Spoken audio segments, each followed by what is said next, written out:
தாழ்ச்சி கொண்ட நெஞ்சம் தோள் கொடுக்கும் ஆர்வம் நீர் விரும்பும் காணிக்கை இதுவல்லவோ வாழ்த்துகின்ற மனங்கள் வாழ வைக்கும் செயல்கள் உயர்வான காணிக்கை இதுவல்லவோ தாழ்ச்சி கொண்ட நெஞ்சம் தோள் கொடுக்கும் ஆர்வம் நீர் விரும்பும் காணிக்கை இதுவல்லவோ வாழ்த்துகின்ற மனங்கள் வாழ வைக்கும் செயல்கள் உயர்வான காணிக்கை இதுவல்லவோ தெய்வீக அன்பின் சாட்சிகளாய் வாழ்ந்திட தெய்வீக அன்பின் சாட்சிகளாய் வாழ்ந்திட காசு பணம் இல்லாத காணிக்கையானோ.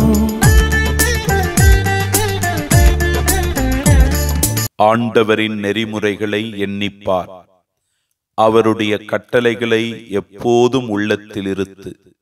அவரே உன் உள்ளத்திற்கு தெளிவூட்டுவார், நீ விரும்பும் ஞானத்தை உனக்கு அருள்வார்.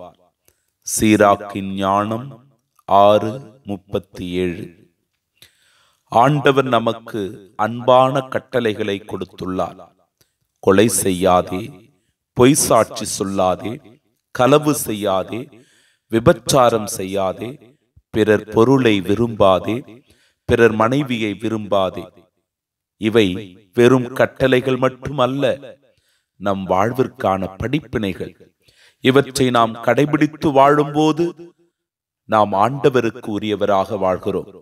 இறைவனின் இந்த கட்டளைகளை நாம் நம் உள்ளத்தில் நிறுத்துகிற போது கடவுள் நம் உள்ளத்திற்கு அமைதியை அருள்வார், மனதிற்கு நிம்மதியை தருவார், இருளை அகற்றி ஒளியை கொடுப்பார், வறுமையை அகற்றி வளமையை தருவார், பசிப்பினி நீக்கி உடல் நலம் அருள்வார். ஏனெனில் இறைவன் வாக்கு பொய்யாகாது, இறைவன் வாக்கு நம்மை ஏமாற்றாது, இறைவனின் வாக்கு என்றும் மாறாது. நீர் விரும்பும் ஞானத்தை உனக்கு அருள்வார் என்கிற வாக்குறுதி இந்த நாளுக்கான நம்முடைய ஆசீர்வாதம். இறைவா, நற்கருணை ஆண்டவரே, என் தொழில், வியாபாரம், குடும்பம், பயணம், முயற்சிகள் என எல்லாவற்றையும் ஆசிர்வதித்து இந்த நாள் முழுவதும் கண்ணின் மணி போல என்னை காத்து வழி நடத்தி அருளும். ஆமீன்.